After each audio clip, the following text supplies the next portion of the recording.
Meus irmãos, que domingo! Que domingo! Tem gente que ainda está dormindo, mas quando chegamos aqui, era quase a Arca de Noé, né? Cheio d'água. Graças a Deus, Samuel não foi nem para a academia hoje para poder vir para a igreja fazer o exercício físico dele. Então, graças a Deus, a gente começou um pouquinho atrasado. Você que está acompanhando aí, cultuando distante, você deve ter visto que a gente começou um pouquinho depois, exatamente por conta disso. Mas agora já está tudo bem, já está tudo em paz, graças ao Senhor. Dizem que o ano só começa... Vamos de novo. Só começa... E eu repeti isso aqui algumas vezes, dizendo que o nosso ano não tem como marca o carnaval. Mas a pergunta que realmente importa não é quando o ano começa. É quando de fato começa o seu arrependimento, quando você percebe que peca. Quando começa o meu arrependimento pelo que eu devia ter feito e não fiz. Ou pelo que eu fiz, mas não fiz da forma que deveria. É quando realmente a gente começa a olhar e pensar o quanto eu tenho vivido uma vida de busca ao Senhor. Nós acabamos de atravessar uma semana em que para muita gente a palavra carnaval significou só mais uma festa. Isso é verdade. Mas para outros significou oportunidade de escárnio, ataque, polarização, uma sensação amarga de que a fé cristã e a família tradicional viraram caricatura de novo, né? Mais uma vez. E um episódio recente ganhou muita repercussão. Uma das escolas de samba aí levou para a avenida uma ala com o tema neoconservadores em conserva. E a fantasia era nada mais, nada menos que fantasias de latas estampadas com uma família, foto de uma família, gerando reações completamente indignadas e virando inclusive trend, que agora tudo vira trend, né? Que é o título ou o assunto mais comentado na internet. E antes que você se precipite seu julgamento, eu estou trazendo isso aqui não para a gente debater igual já foi feito ao longo da semana, mas isso vem parar no púlpito, meu irmão, minha irmã, porque precisamos entender a urgência de dois alertas que o Senhor nos faz. O primeiro alerta é, presta bastante atenção em mim, o primeiro alerta é, nosso inimigo não é gente, não é o cara que está lá na Sapucaí, não é o fulião, não é o artista que escreveu as coisas, não. Nossa luta é contra o sangue, contra a carne, contra principados, contra potestades, é uma luta muito maior. Não se iluda de que se você for para a internet debater, você vai convencer alguém que o que eles fizeram lá foi errado. Ou seja, tretar na internet não vai te fazer mais santo. Discutir com as pessoas na rua não vai te fazer mais santo. E o segundo alerta é que mesmo considerando essa primeira disposição de que eu não tenho que sair por aí discutindo, isso não significa que eu tenho que fingir que nada aconteceu. Pois claramente existe uma cultura de escárnio que está aí para zombar da família, zombar do Senhor, zombar dos evangélicos, zombar de Jesus Cristo. E é uma cultura que cada vez acha mais normal debochar do que milhões de pessoas chamam de sagrado. E ambas essas questões só trazem diante de nós algo muito característico do nosso tempo. E é justamente aqui, diante dessa compreensão, que o Evangelho nos chama para uma resposta diferente. Não é para você ser histérico por aí. Não é também para você continuar apático. O que importa é a minha fé, é o meu coração. Não é para isso. Nessa manhã nós somos chamados à única resposta que a Bíblia diz que é eficaz para esse tipo de coisa. Sabe que resposta é essa? A busca de santidade. Se o mundo está em mais escárnio, está mais na carne, significa que eu e você devemos buscar mais santidade. E para isso eu te convido a olhar para a história da nossa igreja. Mais especificamente lá por volta dos séculos 3 e 4. Caramba, Felipe, a Igreja Presbiteriana da Esperança já existia no século 3 e 4. A gente está falando de Igreja do Senhor, muito além da nossa igreja. E naquela época, a nossa igreja se reuniu em torno de um concílio. Vários homens de Deus que amavam a palavra, lá no concílio de Nicéia. E a tradição cristã antiga entendeu desde muito cedo que a igreja precisava de um período de preparação para a Páscoa. Porque eu não sei se você sabe, o Natal é importantíssimo, porque é o momento que o céu toca a terra. Mas o momento que é um marco da redenção de toda a criação se chama Páscoa. E aí a igreja entendeu que se a Páscoa é tão importante, eu preciso me dedicar em oração, eu preciso me preparar para a Páscoa. Então eu preciso viver dias de ênfase em oração, ênfase no jejum, ênfase em arrependimento, de ir atrás de quem você realmente fez mal. E essa prática foi se consolidando, especialmente ali por volta do século IV, em torno da organização do chamado calendário cristão. O ponto, irmãos, não era o que a gente podia fazer para comprar a graça de Deus ou para atrair a atenção de Deus. O objetivo é lembrar que a Páscoa não era só mais um feriado. Ela era o centro da história, ela era todo o marco de que a redenção era real. Então, nesse período, a igreja ensinava o povo que tinha que se preparar, sim, porque a Páscoa é especial demais. Porém, nosso intuito não é apenas instaurar uma nova quaresma. Você vai sair daqui e vai viver os 40 dias para a Páscoa, você não vai comer isso, você não vai vestir aquilo, você não vai falar aquilo outro. Pois a gente entende que, infelizmente, na prática, essa estrutura de quaresma se tornou apenas um dever religioso. Sabe aquela pessoa que ela faz as mesmas orações, as mesmas rezas, e ela já nem pensa mais sobre o que ela está falando? Ou que ela só vai na igreja, não ouve nada do que é falado e depois sai porque cumpriu a tarefa dela de ir na igreja.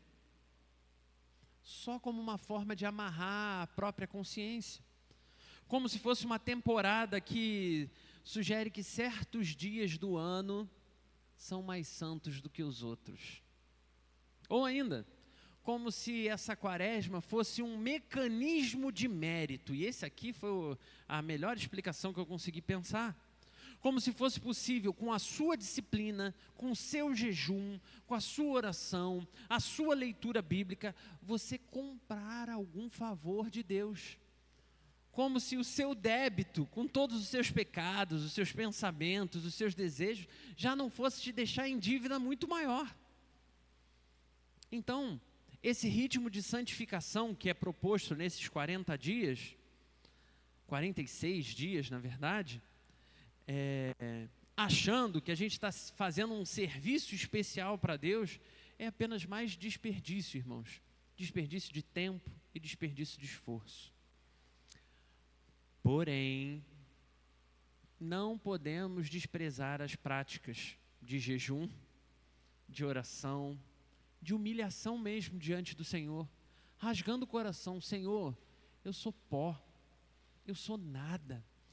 Minha esposa merecia um marido melhor que eu, meus filhos mereciam um pai melhor que eu, meus amigos mereciam um amigo melhor que eu.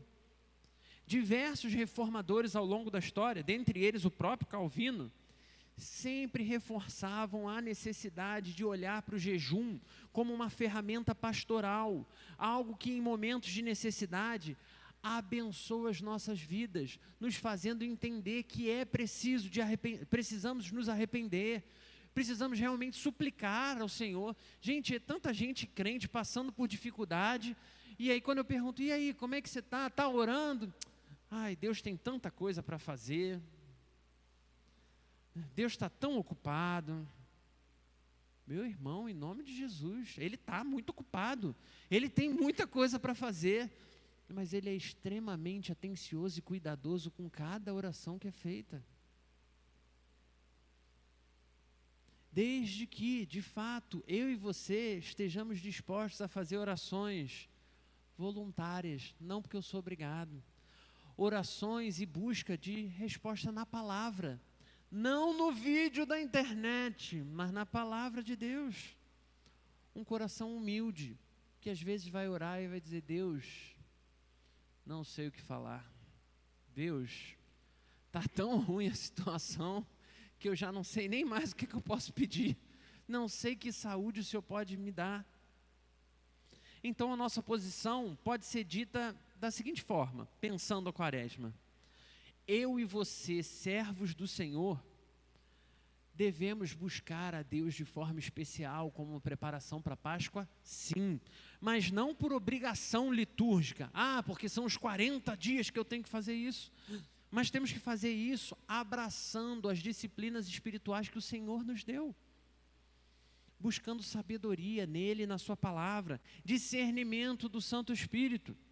E aqui é sem superstição, sem teatro. Porque assim como os nossos irmãos do passado, muitas vezes temos nossos corações sequestrados por temas específicos, por lutas que nada agregam às nossas vidas. Você já teve alguma discussão que você depois parou, olhou e falou assim: meu Deus do céu, por que eu comecei a falar disso? Por que eu briguei? Que às vezes você sai da conversa e seu coração está até com ódio da pessoa. Por que ele falou isso? Eu não acredito. E depois você para, pensa e fala assim: caramba, por que eu fiquei com tanta raiva? Por que eu dediquei tanta energia, tanta atenção a algo tão bobo? Por isso eu te convido a refletir nessa manhã sobre o tema santidade em tempos de escárnio. Porque segundo a própria palavra de Deus, a situação não vai melhorar não, irmãos. A gente vai continuar sendo motivo de escárnio. Então, hoje, já puxa seu celular aí, gostei de ver ali, a Priscila já puxou dela. Puxa seu celular aí, puxa o seu caderninho aí para anotar, porque quarta-feira tem núcleo. Está recomeçando. Então anota para a gente conversar. Não é para você falar do que você acha do mundo. É para falarmos da pregação de domingo. Então prepara aí para anotar. Quando o mundo segue oferecendo pão, é bom, irmãos? Se o governo dá pão para o povo, é bom? A gente precisa falar a verdade, é bom. Mas o pão é suficiente sem a presença do Pai? Para o estômago? Talvez. Quando somos apresentados a um poder manifesto diante dos nossos olhos, é super interessante. Mas é o suficiente quando esse poder vem sem qualquer cruz? Como a gente vê acontecendo em muitas igrejas.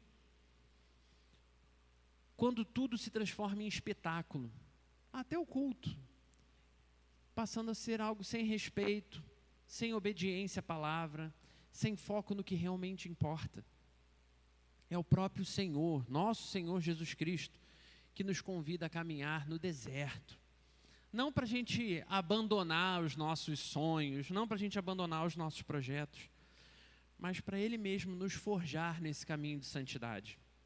O objetivo, meu irmão, é confrontar a minha e a sua fé superficial, que se agarrou a práticas específicas para dizer que você é melhor que os outros. É te chamar de volta ao arrependimento. Mas, acima de tudo, é nos levar a conhecer quem realmente é Jesus. Ele é o Salvador, motivo e força da minha e da sua santidade. Ou seja, se o mundo vive de excessos e todo dia tem uma nova questão, o Filho de Deus começa seu ministério com jejum. Se o mundo vive em espetáculo, Jesus começa no anonimato do deserto, sozinho.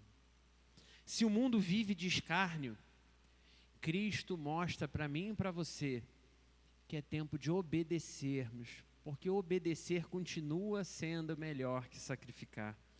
Abra sua Bíblia, Evangelho de Lucas, capítulo 4. A gente vai fazer a leitura do versículo 1 até o versículo 13. Lucas 4, do 1 ao 13. O sorriso é porque você entendeu?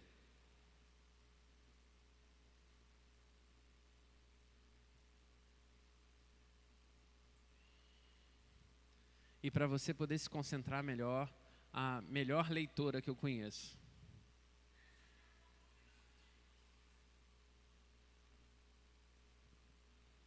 Eu acho que você não tinha entendido.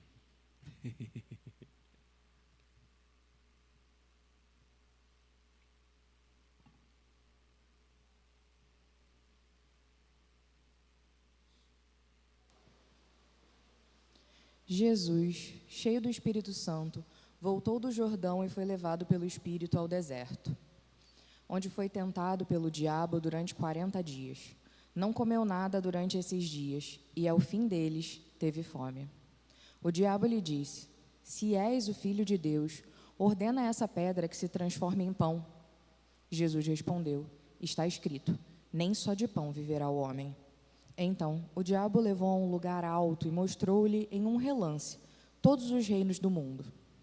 Ele disse: Eu te darei toda a autoridade sobre eles e todo o seu esplendor, porque me foram dados e posso dá-los a quem eu quiser. Portanto, se me adorares, tudo será teu.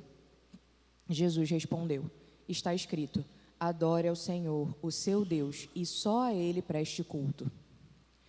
Em seguida, o diabo o levou a Jerusalém, colocou-o na parte mais alta do templo e lhe disse: Se és o Filho de Deus, joga-te daqui para baixo.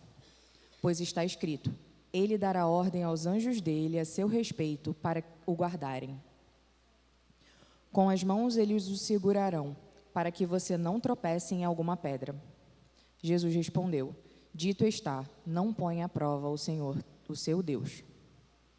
Tendo terminado todas essas tentações, o diabo o deixou até a ocasião oportuna. Muito bem, muito bem. Alguém aqui nunca tinha lido esse texto? Ou nunca ouviu, nunca tinha lido? Ou nunca ouviu uma pregação sobre essa história? Eu mesmo já preguei várias vezes, mas é incrível como a palavra de Deus é poderosa para sempre trazer novidade ao nosso coração, né? E não foi diferente.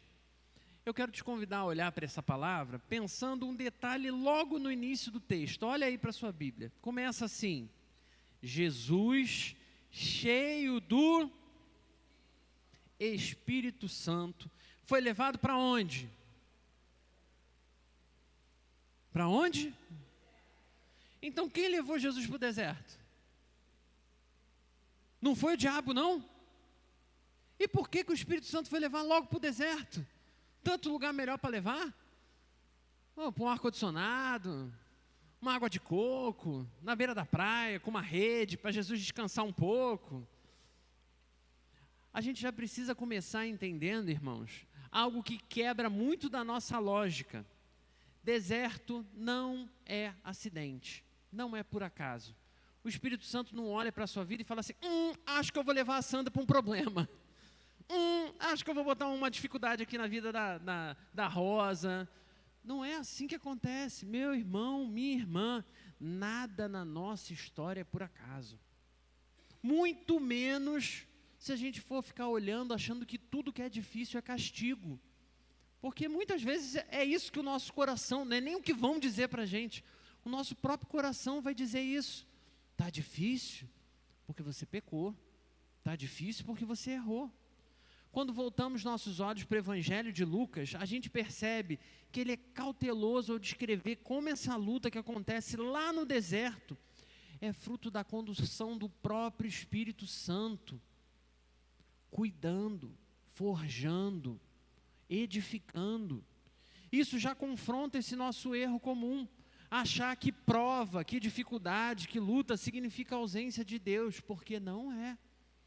Cristo era o próprio Deus encarnado, ele era cheio do Espírito Santo e ainda assim foi conduzido para o deserto.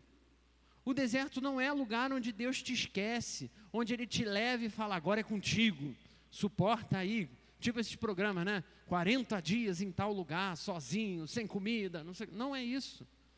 É lugar onde o Senhor nos limpa, nos santifica, nos purifica. O deserto não é para ser um palco de derrota, não, irmãos. É pelo contrário, é um laboratório de transformação detalhada de quem eu e você somos.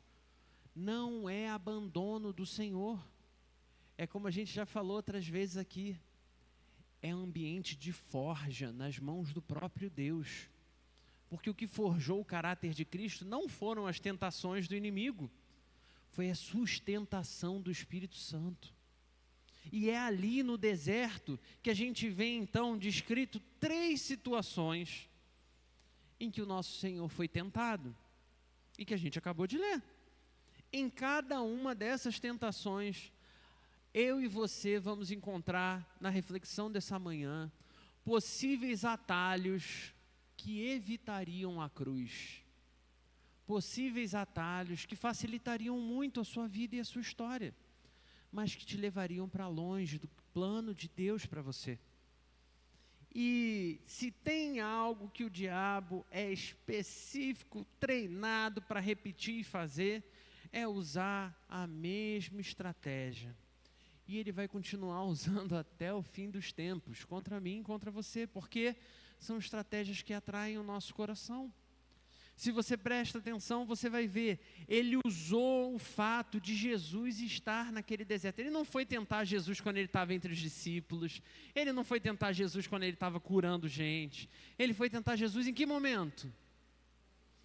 Quando ele estava com fome. Não foi no deserto, no primeiro dia de deserto que ele chegou lá para tentar. Ele esperou os 40 dias, esperou, como o texto diz, esperou Jesus ter fome. Ele se sentiu no auge da sua limitação, e aí ele entrou. E ele também faz isso na minha e na sua história. Talvez o seu problema não seja o jejum. Talvez você tenha como ambas as minhas avós faziam. Às vezes a gente brincava que elas comiam igual passarinho, né? Passavam um dia inteiro sem comer, você pergunta, e aí, vó, tá com fome? Não, hoje não. Talvez a comida não seja desafio para você, mas talvez seja a internet, com os acessos que você faz e ninguém vê. Talvez seja a sua própria mente, com tudo que você pensa e deseja e não compartilha com ninguém. Nos nossos desertos particulares, irmãos, o Senhor nos chama a termos de novo o nosso coração forjado, porque o inimigo vai bater, e ele não vai bater quando você está forte. Nos versículos 3 e 4 do nosso texto, encontramos o primeiro atalho que é proposto também para mim e para você. Você percebeu qual foi o primeiro atalho? O primeiro atalho é pão sem o Pai. Eu já tinha até cantado essa pedra. Pão sem o Pai, Felipe? O que isso quer dizer? A proposta que o infeliz faz é clara e direta. Ele diz o seguinte: está com fome? Transforma pedra em pão. Jesus tem poder para fazer isso? Facinho. Ele transformou a água em vinho, que era muito mais caro, muito mais difícil. Não vai fazer pedra virar pão? E aqui a gente precisa entender que a questão não era a fome de Jesus. E muitas vezes a gente foca muito nesse dilema, né? Fome e aí essa proposta de sanar a fome. Aqui a questão maior era a tentação de resolver a vida sem confiar quem foi que levou Jesus para o deserto. Sem colocar as nossas necessidades acima da nossa obediência. Se o Espírito levou Jesus para o deserto, o Espírito seria mais do que suficiente para sustentar o Senhor lá. E esse é o ponto onde muitos de nós caímos e caímos feio. Quantas vezes, irmãos, em nome de argumentos como eu só fiz porque eu precisava disso para sobreviver. Sabe aquela pessoa que viveu a vida toda certinha, aí num determinado mês no trabalho, vai lá e rouba só R$100. Só R$100. Entendeu? Poxa, o que é R$100 para uma empresa tão grande? E aí quando se sente confrontado pela palavra de Deus, ainda vai dizer, Deus sabe que eu precisava disso para sobreviver. Talvez você não roube dinheiro, mas talvez você esteja roubando o tempo da sua família, dos seus filhos, do seu marido, da sua esposa, dedicando a coisas que não vão te levar a lugar nenhum. E continua dizendo no seu próprio coração, eu fiz porque eu precisava disso para sobreviver. Você quer ver uma adaptação muito boa disso tudo nos nossos dias?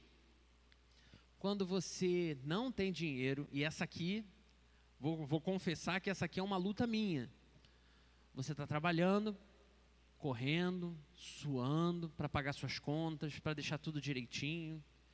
E aí você chega em casa cansado de o dia inteiro de trabalho. E aí você está com fome. E aí a sua cabeça e o seu coração diz assim: hoje tem promoção de pizza.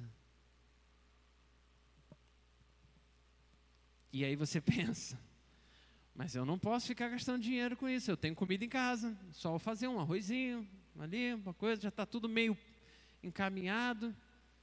E aí você justifica como?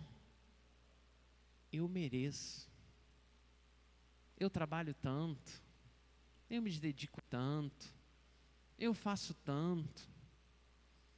Talvez a questão não seja sobrevivência. Por isso que a gente precisa entender que é muito mais do que fome. Fome, quem tem fome, come até a cenoura crua, come a comida que tiver ali porque está com fome. E essa é a prova maior de que os nossos corações são enganosos. Porque vão fazer a gente lidar com necessidades que elas nem são tão essenciais assim. E em nome de atender essas necessidades, a gente começa a relativizar. Relativiza caráter, relativiza pureza, relativiza integridade. Irmãos, tem muita coisa muito terrível acontecendo dentro do nosso coração. E a gente continua dizendo: ai, mas eu só fiz porque... E aí você põe o porquê que você quiser. Quantas vezes, frente às nossas necessidades pessoais, eu e você não negociamos a nossa fé, só para encurtar o nosso sofrimento, só para levar a nossa mente para um outro lugar, tirar a gente do deserto. Agora vamos ser um pouquinho mais específico, né? Sabe quando a gente negocia o dízimo? Como assim, pastor, negociar o dízimo? Você não tem dinheiro para dar dízimo, mas você tem para ir jantar, para viajar, para comprar roupas novas. Você não tem tempo para comunhão. Essa aqui é ótima, presta muita atenção. Você não tem tempo para comunhão. Você é uma pessoa muito atarefada. Você está muito cansado. Mas você consegue dormir, estudar, trabalhar, tretar na internet, ver jogo do Flamengo, mas não consegue arrumar tempo para comunhão. Quando a gente negocia a santidade em busca de prazeres que não agregam nada à nossa vida, prazeres que são passageiros, transitórios. E foi diante de um desses momentos realmente difíceis, irmãos, porque às vezes a gente olha para essas coisas assim e pensa: eu não tenho problema nenhum com o dízimo, eu sempre dei dízimo certinho e tal, então ele está falando de dízimo, não é comigo. Mas a gente precisa pensar na nossa situação. Quais são os seus desertos? Quais são os seus momentos difíceis? Porque é nessa situação que Jesus responde, não do jeito mais fácil, mais cômodo. Ele responde com as Escrituras Sagradas. E o que foi que ele disse? O que Jesus respondeu aí? Ele disse: nem só de pão. Então, meu irmão, minha irmã, se não é só de pão que a gente vive, por que você continua dando desculpa para correr para o pão? Por que você continua sucumbindo ao seu próprio pão? Por que negociar seu relacionamento com Deus para algo que não é essencial na sua vida? E a gente podia desdobrar só essa primeira tentação aqui em muitas aplicações, e já daria para a gente pensar só nessa manhã sobre isso. Mas a gente ainda tem 2 outras tentações, mostrando 2 atalhos que o nosso coração também corre para seguir, onde a gente também vai encontrar respostas santas de Jesus, respostas para te auxiliar, porque quando você está aqui dentro da igreja, você pensa: eu não posso fazer errado, o Senhor é comigo, amém? Amém. Você consegue? Eu consigo. Aí você sai ali da igreja, olha para um lado, não tem ninguém, olha para o outro, não tem ninguém, você fala assim: acabou minha força, vou cair de novo. Mas são as respostas de Jesus que podem te sustentar lá fora.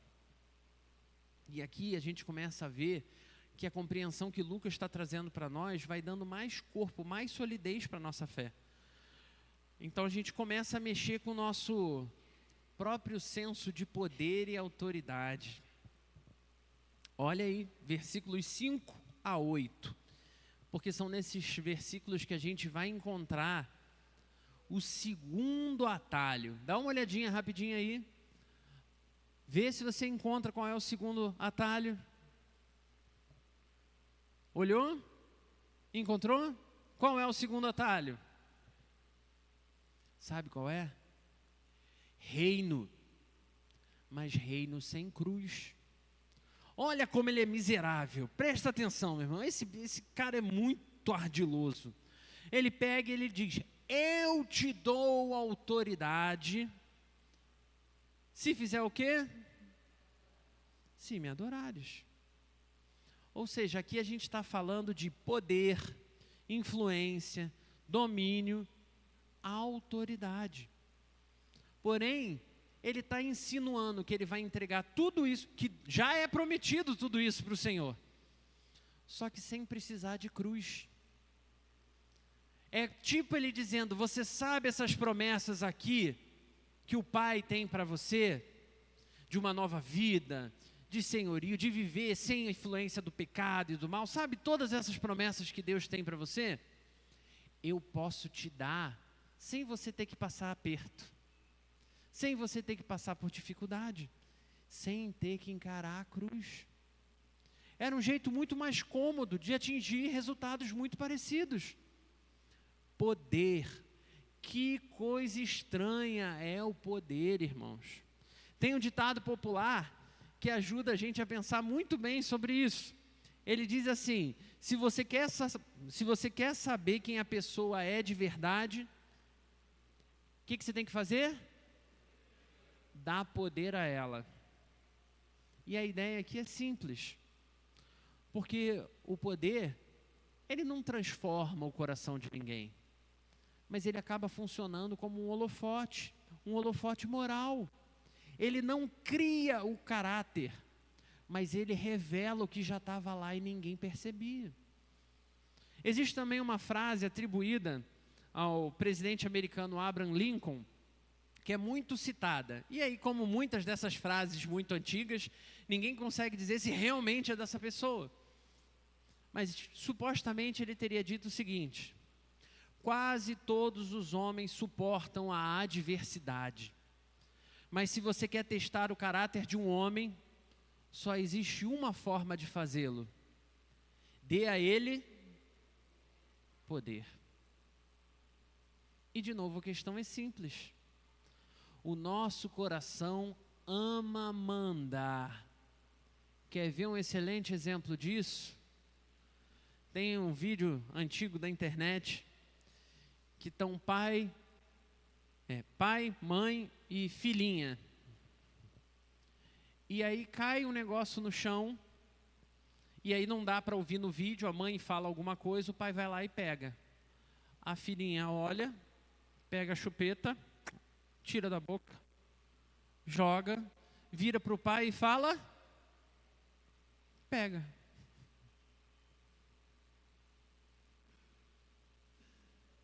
O que ela queria? Mandar. Exercitar poder. O nosso coração ama mandar. Ama mandar. E aí depois o vídeo completa de um jeito que é mais tenso, porque quando o pai fala: ué, como assim? Você não pode mandar no papai. Aí ela ainda fala: mas a mamãe mandou. Então a coisa fica mais complexa a nível de poder. A gente ama controlar as coisas. A gente ama mostrar quem é que realmente está ali. A gente ama vencer. Sabe aquela pessoa que ela entra na discussão e ela até magoa a pessoa que ela ama só para vencer o debate? Que põe tudo a perder só porque tem que ganhar. E às vezes a gente é capaz até de usar valores cristãos como capa para ídolos de poder no nosso coração. Essa semana, lembrávamos de um trágico acidente que aconteceu há uns anos atrás. Você que tem um pouquinho mais de idade, talvez se lembre com mais facilmente, né? Também foi no período de carnaval. Um incêndio num galpão às vésperas do carnaval. Você se lembra disso? Tem aí, acho que um pouquinho mais de 10 anos, talvez. O que significa que naquela situação o trabalho de um ano inteiro tinha virado pó em menos de 24 horas. Mas não foi só o trabalho de um ano inteiro que tinha virado pó, não. Muita gente tinha morrido dentro do galpão. E apesar de ser um evento terrível, de ter muito sofrimento, muitos cristãos naquela ocasião se alegraram com a morte daquelas pessoas, dizendo que era castigo divino. Tá vendo? Foi para o carnaval? Olha aí o que Deus fez. Pessoas que se julgavam melhores do que os outros, mais santos do que os outros, como se fossem justos pelos seus próprios méritos. Como se Deus tivesse passado anos e anos dormindo no carnaval, e aí naquele ano acordou e falou, opa, raio nesse lugar.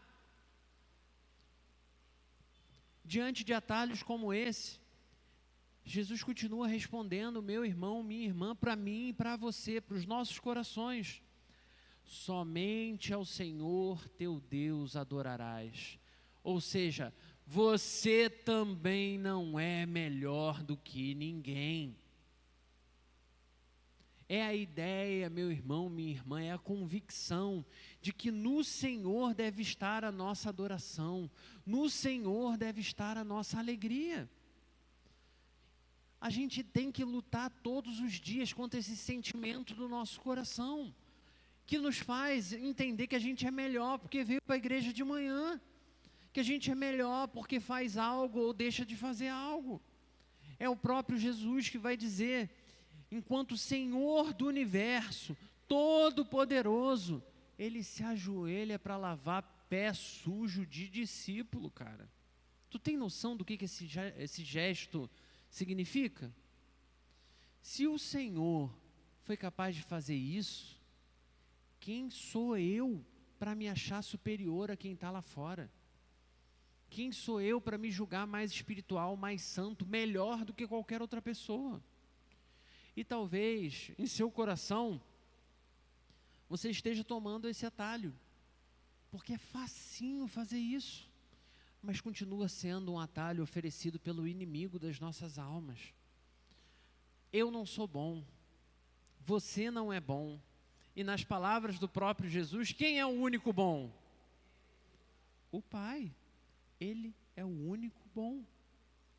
Agora vem o atalho de maior sucesso nas nossas vidas. Esse aqui, a gente já falou, né, sobre a situação de ter pão e atender uma devida necessidade. A gente já falou sobre essa questão, né, da gente poder olhar para outras coisas, de se achar melhor do que os demais. Volta seus olhos, versículo 9 ao 12, vão revelar para nós que o terceiro atalho é nada mais, nada menos que espetáculo sem obediência. É o famoso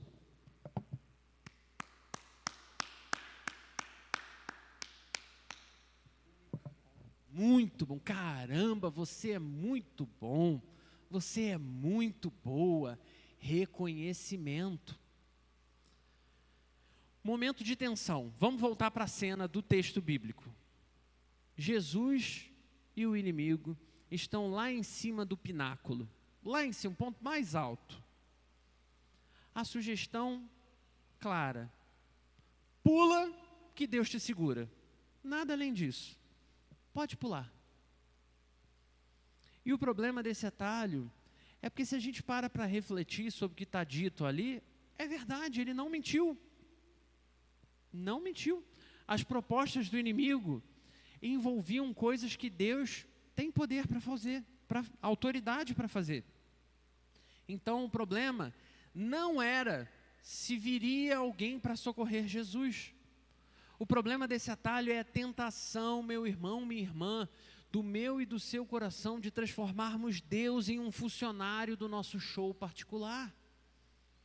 De colocar Deus no lugar que a gente quer que Ele esteja. Como se a gente fosse capaz de colocar Deus contra a parede e dizer: agora prova que você me ama desse jeito. Porque se você não provar, você não é Deus. E eu preciso te dizer, Ele pode não fazer. E Ele continua sendo Deus. E isso afeta todas as áreas da nossa vida. Tanto a ala espiritual, que a gente consegue pensar mais prontamente, mas também os nossos relacionamentos no dia a dia, os nossos trabalhos e até as nossas emoções. Passamos a viver como criancinhas mimadas, essa é a verdade. Hoje a coisa mais comum é você ver adulto mimado, mas mimado assim no nível extremo. Homens e mulheres pirracentos que exigem muito de Deus e entregam pouco. Uma das minhas alegrias é ver dedicação como eu via do Samuel hoje de manhã. Você viu o Samuel trabalhando hoje de manhã? Viu? Talvez você esteja vendo que agora ele está lá no som. Mas assim que a gente chegou aqui, a igreja estava embaixo d'água, cheia d'água aqui dentro. Sabe o que ele fez? Dobrou as mangas, pegou o rodo, me ajudou a empurrar os bancos e vamos trabalhar. Quando a maior parte da igreja chegou, já está sequinho, não está? É isso, irmãos. Ninguém precisa saber. Ninguém precisa te aplaudir. E depois você passa lá e dá um beijinho no Samuel, dá um abraço no Samuel, né? Que ele serviu a nós. Mas às vezes a gente é tão mimado, que eu consigo ver claramente diante dos meus olhos situações em que pessoas chegariam na igreja, veriam a igreja daquele jeito e falariam: Deus, eu não acredito, a igreja está cheia d'água, eu não vou conseguir cultuar com toda essa água, eu vou ter que ir para casa dormir, eu estou tão cansado, essa semana foi tão difícil, e ainda tem esse monte de água aqui, vamos cancelar o culto, irmãos, vamos para casa dormir. Deus deixou entrar água aqui, então é para a gente não cultuar não. Vamos para casa dormir. Parece cômico, né? Mas infelizmente é muito do que tem sido feito. Eu lembrava ontem na palestra que eu fiz lá na Igreja das Águas, sobre a situação do Covid. Anunciou que o Covid tinha começado na China e já tinha igreja de porta fechada aqui no Brasil. Foi anunciado que já está em vias de resolver, tudo melhor, autorizou abrir as igrejas. Teve igreja que só foi abrir depois de 1 ano fechada. E aqui, claro, meu irmão, minha irmã, não estou sendo negacionista. Não estou dizendo que você tem que viver como se não tivesse perigo. Mas você sabe onde começaram os hospitais? Sabe? Não sabe não? Nas igrejas. Sabe o que aconteceu ao longo da história? Quando tinham as grandes crises mundiais, para onde as pessoas corriam? Para a igreja. Porque lá tinha alguém para acolher, lá tinha alguém para socorrer. Peste negra, outras doenças assustadoras que ninguém conseguia imaginar a cura. Tinha gente na igreja para abraçar, acolher e ensinar que o Senhor cuidava da alma. Mesmo que o seu corpo definhasse, tinha esperança para você. E não se engana, meu irmão, não é bonitinho não. Quando a igreja faz isso, não significa que a igreja fique ilesa. Muita gente morre servindo ao Senhor, ainda hoje. Só que nós somos esses crentes tão mimados, tão infelizes, tão miseráveis, que quando a gente vê o primeiro susto, a gente faz o quê? Eita, é o famoso, como é que é o negócio do pirão? Não sei, farinha pouca, meu pirão primeiro. Quando na verdade a proposta brasileira do evangelho seria: sempre cabe mais um à mesa. Acho legal lá a casa do Luciano. Luciano é rico, não sei se você sabe. Luciano é rico. Tem dia que ele consegue almoçar a 3, ele, a esposa e o Emanuel. Mas tem dia que tem 20 lá na casa dele. Não é? Como que dá conta disso? A conta não fecha no fim do mês. Mas Deus dá graça, irmãos. Estende a sua vida para além de você mesmo.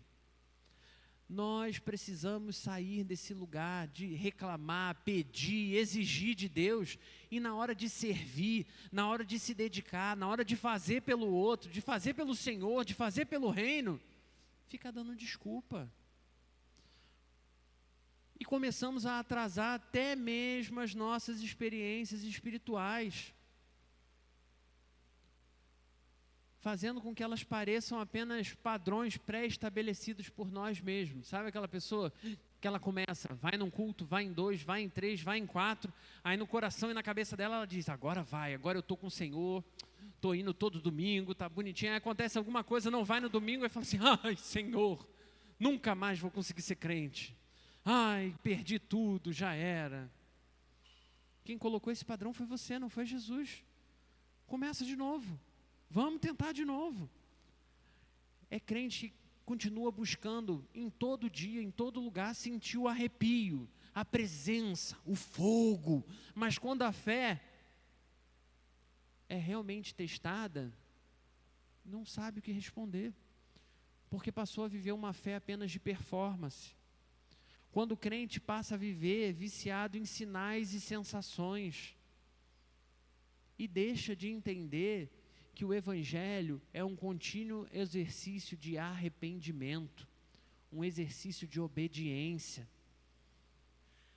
Então, estamos apenas seguindo mais um atalho de Satanás quando a gente reproduz isso. E isso é terrível, porque a gente segue atalho de Satanás até na fé, até dentro da igreja. Estamos dando mais voz ao diabo do que ao próprio Deus. E diante desses tão atrativos atalhos, Jesus vai responder, não tentarás o Senhor. Ou seja, meu irmão, minha irmã, Jesus já tinha o poder necessário. Ele já tinha autoridade. Ele já sabia que o Pai o salvaria do deserto. Mas era tempo de obediência e preparação. E não tempo de poder e glória. Tem muito crente viciado em viver em poder e glória, em viver só o bom momento com Deus, roubando para si uma glória que não é nossa, uma glória que é exclusiva do Senhor. E é aqui que Satanás se mostra extremamente astuto. Com aquelas propostas, ele se deleitava com o sofrimento de Jesus, vendo que Jesus preferia continuar obedecendo. Ele sabia quem era Jesus, não se engane, ele sabia quem era Jesus. Ele sabia que Jesus não ia desistir do plano. O prazer dele estava em alfinetar, em promover mal, em promover incômodo, mesmo sabendo que Jesus jamais pecaria. Só que quando a gente pensa, na minha vez, na sua vez, eu ainda não sou santo como Jesus. Um dia seremos, mas eu ainda não sou como Jesus. Você é como Jesus hoje? Você não tem essa força, você não tem esse poder, não tem essa autoridade em você mesmo. Somos vulneráveis. Então, se eu e você cairmos de novo no deserto, e a gente for tentar enfrentar os nossos desertos com as nossas próprias forças, nós seremos de novo humilhados lá no deserto. E aqui eu vou contar de novo um testemunho terrível, péssimo, que eu dei. E aqui eu sei, às vezes as pessoas olham e falam, caraca pastor, tu gosta de contar uns testemunhos estranhos, né? Eu vou em outras igrejas, é só testemunho bom que o pastor fez, que aconteceu. Aqui tu gosta de contar uns testemunhos esquisitos, né? Que deu errado. Porque a vida cristã, se você abre a sua Bíblia, você vai ver a história de Abraão. O Abraão é chamado de como? Pai da fé. Quantas vezes ele entregou a esposa dele para uma outra pessoa dizendo que não era esposa dele? 2. É certo entregar, a meu irmão casado aí, ó. Você entregaria a sua esposa? Não, pode levar. Ela é bonita, né? É a minha irmã, pode levar. Ele mentiu, ele errou, e isso Deus não escondeu. Porque viver a vida com Deus não é você esconder os seus erros, mas você encontrar redenção para cada falha sua. No dia lá do chá de bebê de Emerson e Daniele, eu cheguei na igreja. E aqui, para quem não sabe e acompanha Cultua só à distância conosco, aqui na frente tem um depósito de bebidas, né? De refrigerante, bebidas em geral. E aí o pessoal chega e deixa sempre carro estacionado na frente aqui da garagem. Nesse dia estava chovendo muito, estava ali um novo dilúvio, né? E aí eu entrei na rua, nossa rua é estreita, tinha um carro que entrou um pouquinho antes de mim, eu vim seguindo ele até aqui à frente, e aqui na frente ele parou estacionado na frente da nossa garagem.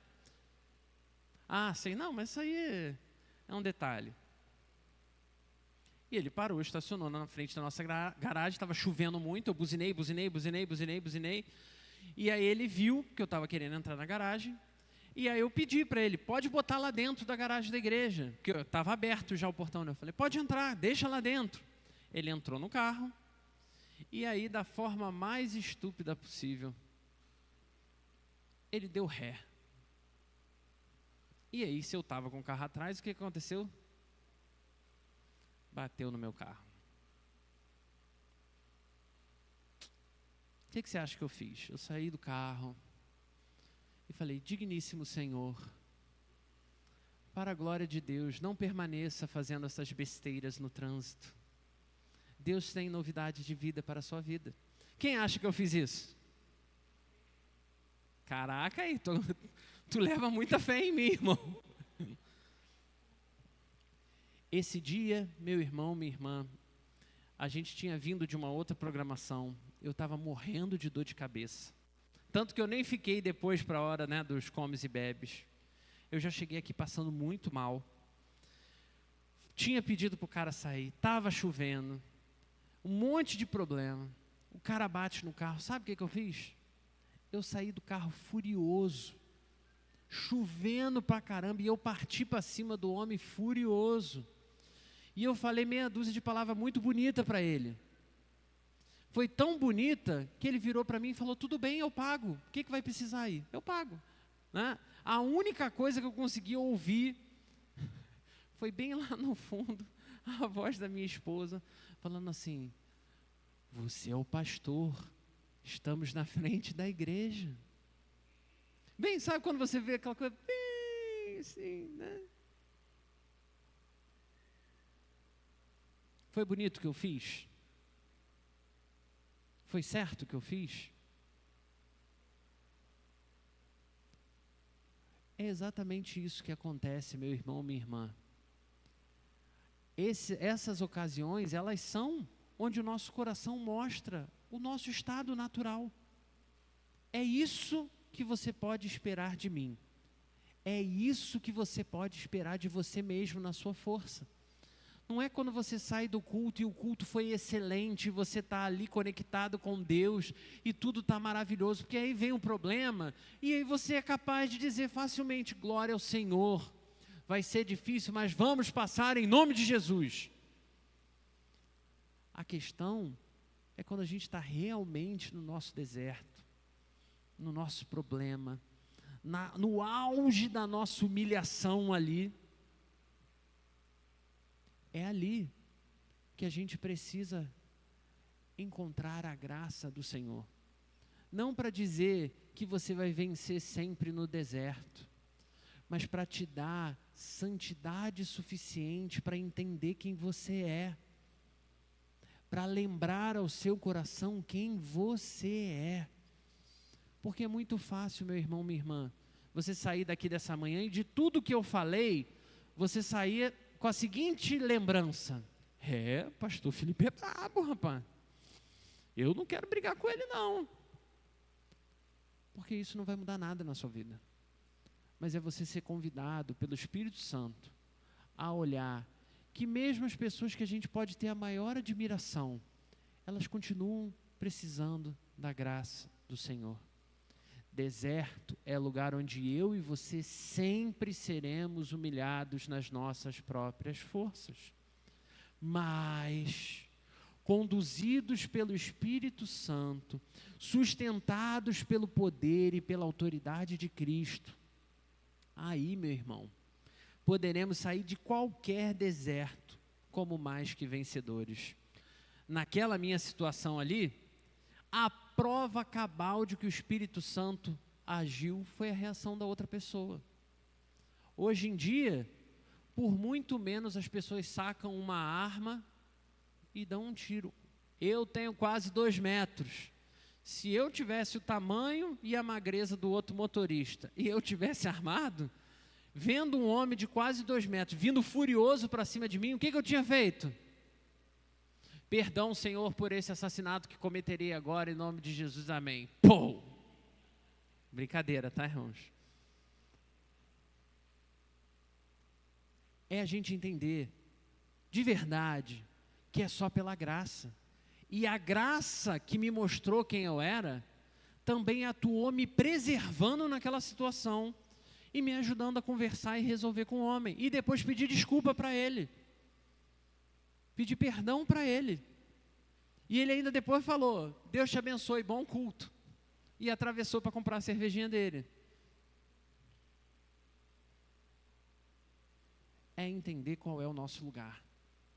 Você não é o grande santo que vai mudar a realidade desse mundo. Só existe um grande santo. E ele se chama Jesus Cristo. Mas quando tudo parece que encerrou esse dilema, né, da pregação, que encerrou todas as tentações, todos os atalhos, o Evangelho de Lucas ainda nos revela algo muito especial. E isso está aí no versículo 13. Projeta aí para mim, Samuel.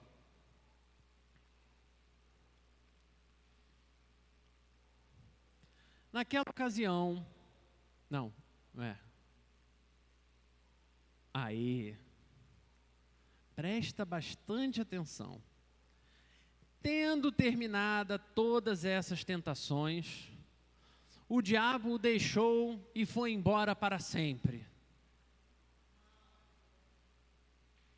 Ele deixou ir até ocasião oportuna.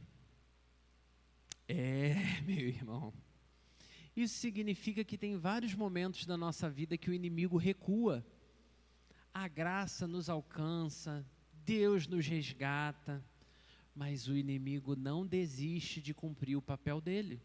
Ele permanece na sua obra de fazer o mal, de continuar oferecendo atalhos ao meu e ao seu coração. Mas é exatamente em meio a essas lutas que o deserto nos ensina que santidade não é um evento que você participa, se torna mais santo e depois vai meio que esmaecendo, se tornando pecador de novo. A santidade precisa ser o nosso caminho, a nossa jornada diária. É o caminho que Jesus nos oferece. Agora eu preciso chamar a sua atenção para o que é o real desafio da sua alma e da minha alma.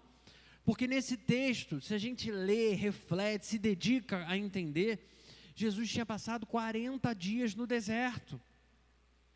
Agora eu e você, meu irmão, minha irmã, igreja do Senhor, atravessaremos exatamente 40 dias até a Páscoa. Pode olhar o seu calendário aí. São os seus 40 dias de deserto. É a sua história. É o seu momento, onde você pode continuar seguindo por atalhos, aceitando a proposta do inimigo. Você pode seguir sucumbindo às suas tentações, ou de fato, você pode experimentar a graça de ser forjado pelo Espírito Santo de Deus.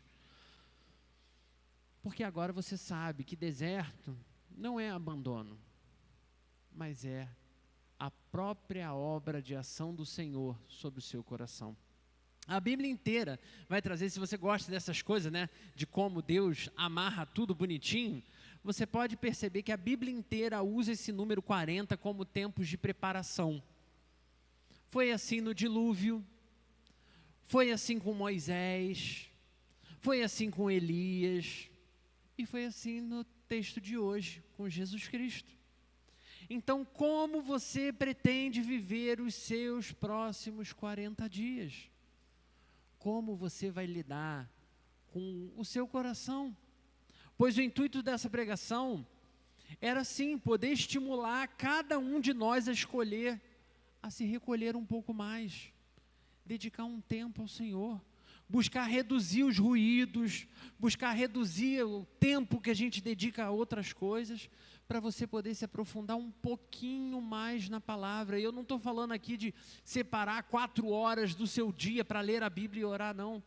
Estou falando de separar, às vezes, 1 minuto para ler um versículo, para o Senhor trabalhar você, para que você possa, como eu e como qualquer outro servo do Senhor, lembrar quem você é. E lembrando quem você é, viver menos de desculpa. Foi até quando a irmã Nancy, que por acaso é minha mãe, quando eu comecei a contar a história, ela já começou, lembra de falar da dor de cabeça, lembra de falar da dor de cabeça. Não tem desculpa, irmãos. O que é errado, e o que é certo é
eu errei. Sabe o que significa? Nunca existiria um crente. Porque é isso que nós somos. Homens e mulheres dignos de misericórdia, indignos de misericórdia, mas que recebem misericórdia. Indignos de graça, mas que em Cristo recebemos graça. Aqui entra aquela cutucada necessária. Porque vai ter crente que vai sair desse momento de carnaval reclamando do escárnio do mundo, mas vai continuar vivendo a sua vida secreta, zombando da santidade de Deus. Ninguém sabia, ninguém vai descobrir, mas Deus sabe. Você pode achar que você está enganando todo mundo, mas Deus vê, Ele sabe, e existe redenção, existe arrependimento, existe novidade de vida. Tem muito crente que vai continuar vivendo, zombando do próprio Deus na sua mente, no seu coração. E esse texto vem a nós, meu irmão, minha irmã, nos lembrando que nós não podemos ser esses crentes, mas nos lembrando que sem a graça, eu e você somos essas pessoas. Porque o deserto revela, a forja purifica. Então, meu irmão, minha irmã, o culto de hoje tem como objetivo não só fazer você sair daqui agora, nossa, foi difícil, né? Pô, ele falou que eu sou esse crente que faz tudo errado, que eu vou fazer errado, e que eu vou pecar, e que eu vou cair, e que eu não vou conseguir. Mas que de fato você entenda que a santidade é esse instrumento de Deus para reforçar você, para tratar você, para renovar a cada dia. Nós buscamos santidade porque Cristo nos amou primeiro, não porque a gente é bom ou merecedor. Jesus venceu no deserto como filho fiel ao projeto que eu e você nunca fomos capazes de dar conta. Projetos que, se a gente continuar tentando seguir, porque eu orei, porque eu fiz, porque eu vou conseguir, você vai cair de novo. Jesus resistiu ao diabo não para servir, eu já ouvi isso e eu até já preguei isso. Jesus resiste ao diabo não é para servir de exemplo só para nós não, mas para se provar como perfeito substituto para mim e para você. Porque o nosso deserto é real. E se eu enfrentar o meu deserto, não tem chance. Então eu preciso que alguém enfrente esse deserto por mim, em meu lugar. Ele não apenas nos manda ser santos, Ele não nos chama a ser santos. Ele mesmo vem até mim e até você e nos salva. Ele mesmo vem de novo em cada erro, em cada dia e me perdoa. Ele mesmo me justifica e te justifica. E é Ele, meu irmão, minha irmã, que vai nos fortalecer dia após dia no poder e autoridade do Espírito Santo para resistirmos aos nossos atalhos e às nossas tentações. Então o chamado final é duplo. E de tudo que eu falei aqui, grava só essas duas coisas, em nome de Jesus. Se tem que escolher só duas coisas, grava essas duas coisas. Número 1. Vem para Jesus. Vem para Jesus. Ah, mas pastor, meu deserto, vem para Jesus. Ah, mas pastor, eu já caí muitas vezes. Vem para Jesus. Para de negociar com o pecado como se fosse normal.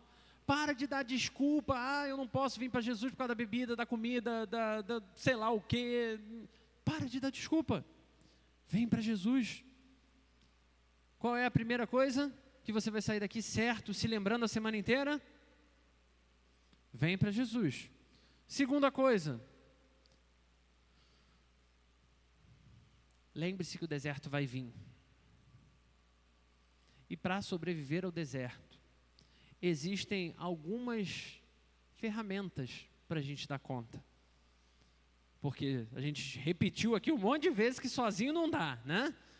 Mas tem coisas que ajudam a gente. Primeira delas, palavra de Deus diariamente. Quanto tempo leva para você ler um versículo? Você tem 1 minuto para Deus? 1 minuto. Então começa assim. 1 minuto. Faça orações objetivas, mais curta que for possível. Experimenta fazer jejum. Experimenta buscar reconciliação com alguém que você feriu, que você magoou. Exerça um ato concreto de misericórdia. E fazendo essas coisas, meu irmão, não faz isso para você ser crente, não. Mas faz sabendo que é o seu próprio coração que é tratado ao longo disso. Mas para dizer como a sua vida de fato está rendida a Jesus. Esse mesmo diabo vai continuar nos oferecendo pão, poder, espetáculo. Ao contrário disso, Jesus nos oferece a cruz. Você quer pão, poder, espetáculo ou você quer cruz? O nosso coração vai dizer, eu quero pão, poder e espetáculo. É isso. Cruz é sofrimento, cruz é dor, cruz é ter que obedecer quando eu não quero, cruz é ter que fazer pelo outro e eu não quero. Só que não se iluda, só um desses caminhos oferece vida de verdade. Qual caminho você tem escolhido hoje? Porque hoje é o início de uma jornada de arrependimento. Não do carnaval dos outros, mas do pecado que mora em você. É tempo de novo de correr com toda a pressa para Jesus Cristo. Porque Ele venceu o deserto. Ele vence o meu e o seu deserto. Então, de verdade, é chegada a hora de eu e você nos prepararmos para a Páscoa. Para que essa Páscoa de 2026 seja a melhor Páscoa que você já viveu na sua vida.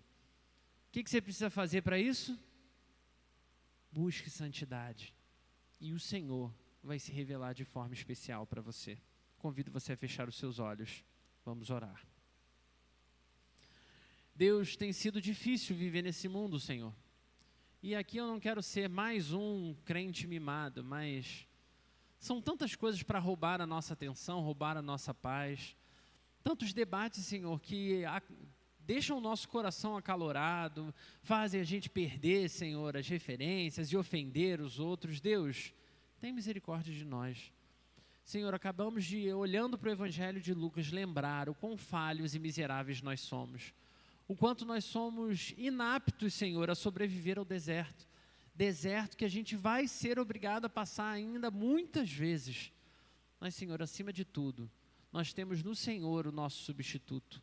O Senhor pagou o nosso preço, o Senhor venceu o deserto. Então, Senhor, no Teu nome nós rogamos que o Senhor venha com o mesmo poder, com a mesma autoridade, com a mesma presença, com a mesma graça, inundando os nossos corações.